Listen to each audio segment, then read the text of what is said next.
No episódio de hoje tem o guia de lançamento de tokens da A16Z, tem MicroStrategy Orange, tem também Bob, a Layer 2 que está unindo Bitcoin e Ethereum e muito mais.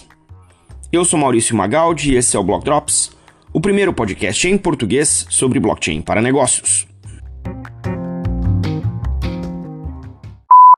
As notícias que você ouve aqui não têm qualquer vínculo com o meu trabalho atual, não configuram nenhuma forma de patrocínio, propaganda ou incentivo para o consumo e têm o foco exclusivamente educacional para o mercado. A gente está no chamado bull market. Bull market é o mercado de alta, né? A gente vê isso não só por conta dos preços dos ativos digitais, coisa que a gente fala muito pouco aqui no podcast, mas a gente acompanha. E a gente vê mais isso também pela quantidade de lançamento de novos projetos, novas blockchains, novos tokens.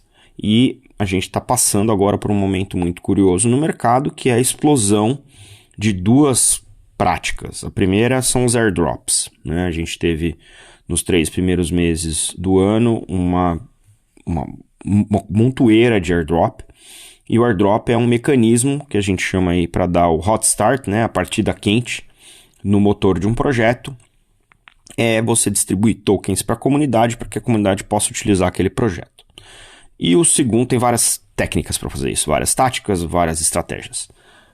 O segundo arquétipo, né, que a gente está vendo agora são as meme coins, que são ativos digitais emitidos em blockchains que têm valor cultural. Né, uma comunidade de pessoas negociando aquele ativo por um motivo que pode ser o motivo mais tolo, como o nome, né, da moeda ser engraçado, ou o mascote associado à moeda ser engraçado. Né, e são atividades de alto risco.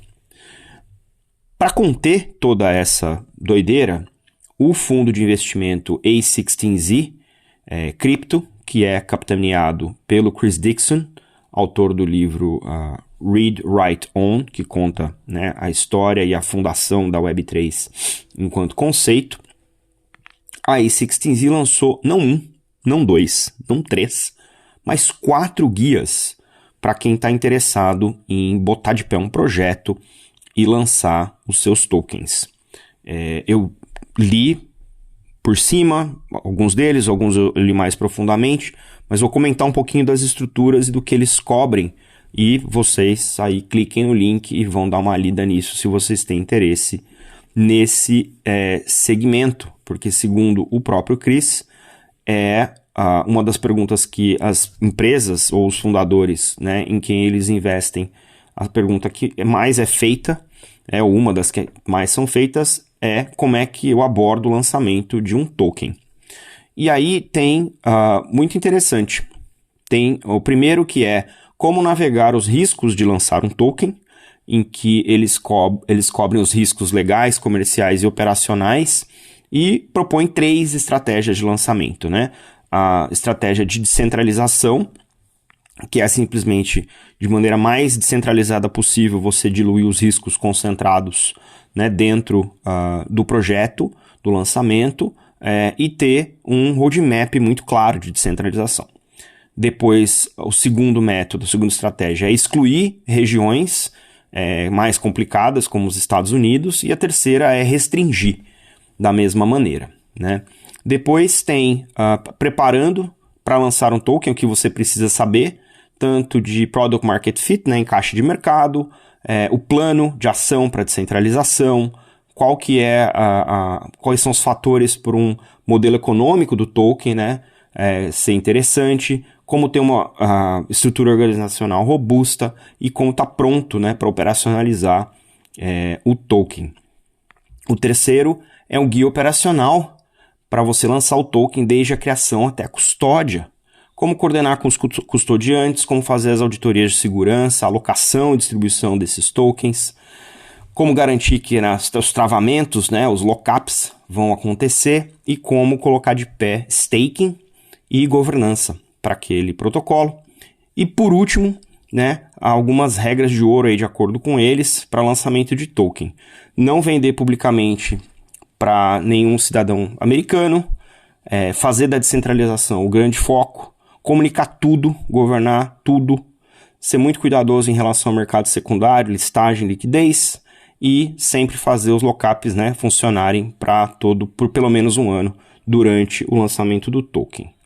Muita coisa muito bacana nesses guias, vale muito a pena, mesmo que você não tenha necessariamente curiosidade de lançar um projeto assim, entender um pouco da realidade desse mercado, porque afinal de contas a gente está partindo para uma economia tokenizada. Isso não é discurso meu, isso é discurso de banqueiros centrais, né, e grandes banqueiros, e também de inovadores. Então vamos ficar de olho, aprender, se proteger e fazer o mercado mais saudável.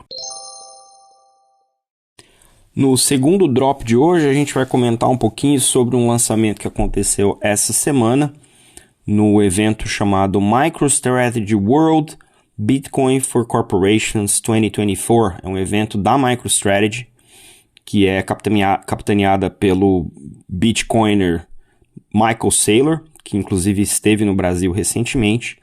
E esse evento aqui marcou o anúncio de maneira bastante interessante, não só de coisas relacionadas a Bitcoin, mas de um produto novo, uma plataforma nova de identidade descentralizada digital, na sigla em inglês é o DID, Decentralized Identity, e essa plataforma ela já vem embarcada, né, em cima da plataforma da MicroStrategy, que é uma plataforma tecnológica usada no mercado corporativo, e vai facilitar a gestão de identidade baseada, né, em aplicações descentralizadas rodando na blockchain do Bitcoin. E essa revelação é mais uma, né, das apostas da MicroStrategy, que, se não estou enganado, é uma das principais empresas que detém Bitcoin no seu balanço. É o maior volume de Bitcoin no balanço de uma empresa, é o volume da MicroStrategy.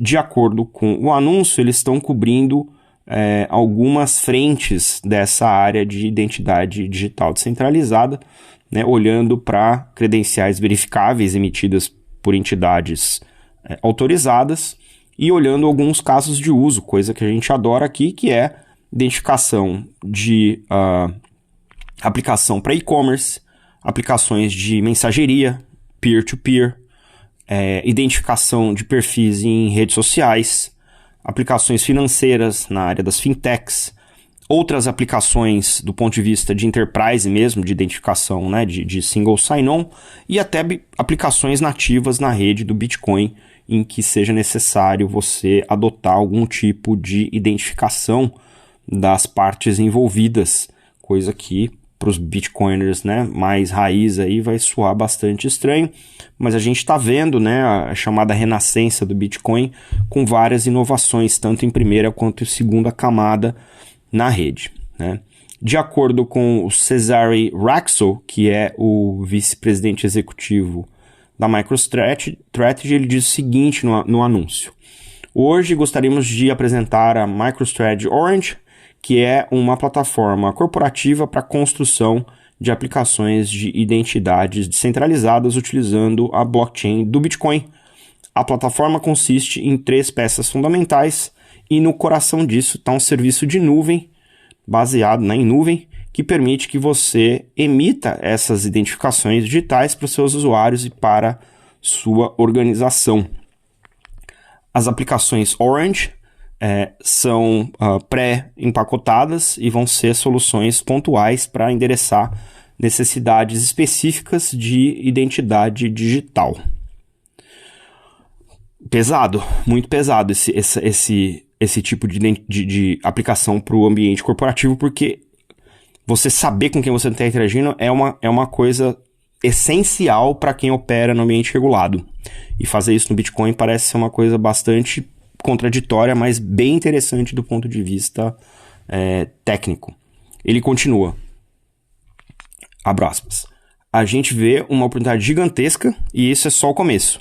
Seja custodiada ou não custodiada, ou autocustodiada, a coisa óbvia é que toda carteira do Bitcoin que tem por aí deveria incorporar a capacidade de criar uma identidade digital baseada em Bitcoin. Muitas plataformas de mensagem sofrem dos mesmos desafios que o e-mail sofre, e quando você pega uma mensagem de texto, como é que você sabe que a pessoa que te enviou aquela mensagem de texto é ela mesma? A gente gostaria de incluir uma checagem, né, um Orange Check, uma checagem do Orange para essas plataformas diferentes e outras oportunidades que a gente vê dentro do ambiente digital comercial, onde as credenciais, né, de identidade podem ser ancoradas no Bitcoin, fecha aspas. Eu acho isso demais. Eu estou muito curioso de ver as coisas que estão saindo no ambiente do Bitcoin, né? Essencialmente voltando aí para o mundo Ethereum ou para o mundo DeFi ou para o mundo, né, programável, mas muito interessante que a gente está vendo isso agora apontado para o mundo corporativo, que é onde as coisas realmente ganham escala. E no terceiro drop a gente volta a falar de Bitcoin, só que de um jeito bem curioso. Essa semana a gente descobriu aí uma rede chamada BOB, que é a sigla para Build on Bitcoin, ou Construa no Bitcoin. E ela é uma rede híbrida de segunda camada que integra no seu funcionamento as características da rede Ethereum e as características da rede do Bitcoin. Então, do Bitcoin ela herda a questão de segurança, né, prova de trabalho, os validadores, os mineradores, perdão, que fazem a segurança da rede, produzem os blocos, e na camada de programabilidade ele utiliza rollups do Ethereum para ter compatibilidade do lado EVM, do lado de processamento das transações dos smart contracts na sua arquitetura, né? O Bob tem, nesse momento, eles estão usando os rollups otimistas da rede Ethereum, mas o plano é passar para ser um rollup com Bitcoin, prova de trabalho, né? Proof of Work do Bitcoin, evoluindo aí para o que eles chamam de BitVM, que é a máquina virtual que vai processar as transações e, numa última fase, fazer rollups, né, de Zero Knowledge para dentro do Bitcoin, para conseguir utilizar a finalidade do Bitcoin como a sua camada de segurança. A Bob lançou a mainnet, já tem mais de 300 milhões de dólares em TVL, que a gente chama, né, o Total Value Locked, o valor travado dentro da rede, e tem mais de 40 aplicações dos mais variados tipos já rodando na rede, inclusive aí bridges e wallets e DEXs, né, DeFi e coisas desse tipo já rodando nessa primeira implementação. No material deles de técnico, no material técnico, tem um diagrama de arquitetura bem interessante que envolve um SDK, né, que é o kit de desenvolvimento, para poder programar os smart contracts e as aplicações em cima do Bob.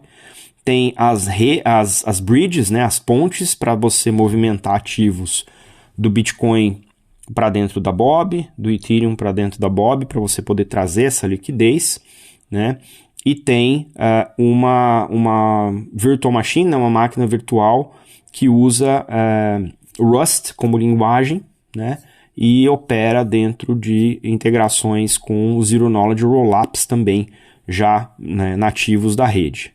Dentro da camada de execução, eles têm uma camada EVM Core, ou seja, funciona como se fosse o Ethereum, integrada com essa outra camada de ZK EVM, e permite você trazer ativos, né, do Bitcoin e do Ethereum para dentro da rede para poder atrair aí essa população que está interessada em programabilidade na rede do Bitcoin. De acordo com o cofundador aí da Bob, o Alexei Zamiatin, ele disse o seguinte, abro aspas, estamos atualmente trabalhando com duas das principais fornecedoras de bridge, né, de pontes do Bitcoin, enquanto trabalhamos na nossa própria infraestrutura de pontes em paralelo. Estamos construindo um processo de on-ramp com um clique do Bitcoin para Bob, que abstrai as complexidades de uma ponte e torna o movimento de liquidez de Bitcoin para o Bob muito simples, como se você estivesse movendo Ethereum de uma primeira camada para uma segunda camada. Isso vai ser lançado em breve. Ou seja, programabilidade, compatibilidade com duas das principais blockchains e UX, né? Experiência do usuário como prioridade aí, né, do Bob. Vai ser interessante ver isso. Eu sei que o Lug Tiller, o nosso Bitcoiner degen de plantão, tem prestado atenção nisso, então vale a pena ficar de olho, porque o Bitcoin está se desossificando, está se transformando finalmente numa infraestrutura programável, né, além de ser reserva de valor, meio de troca, ainda não unidade de conta, mas quem sabe. Vai ser interessante ver essa próxima era do Bitcoin com programabilidade em tantas camadas diferentes.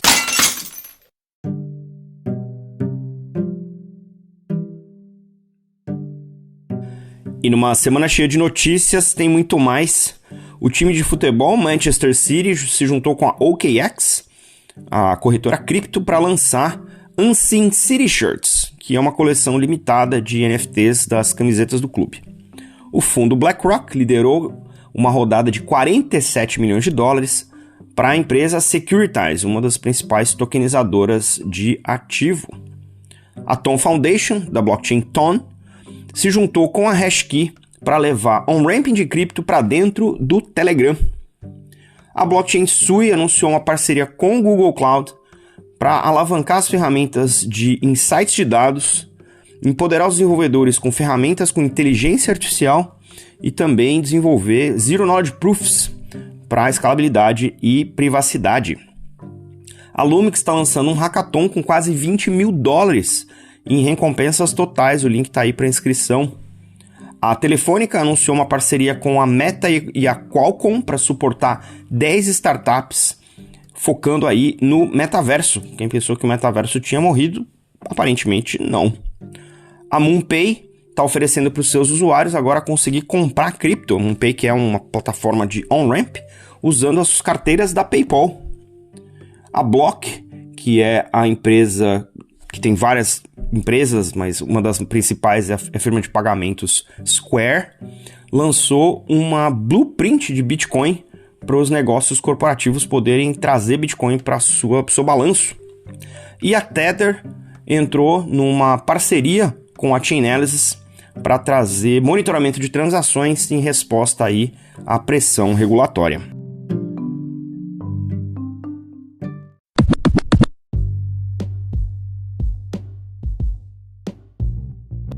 Acompanhe a gente nas redes, no Instagram, Block Drops Podcast, no Twitter, Block Drops Pod, blockdrops.lens, meu conteúdo em inglês no Twitter em 0xmaurício, na newsletter do LinkedIn, ou escreva pra gente em blockdropspodcast@gmail.com. Você pode ouvir o Block Drops Podcast no Spotify, no iColab, na Febrabantech e em outras plataformas de streaming.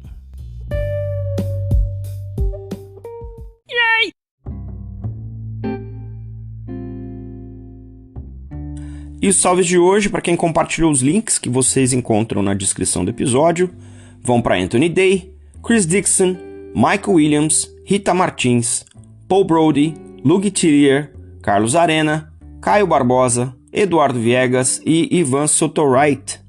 E um salve especial também para os agora 5.000 assinantes da nossa newsletter no LinkedIn.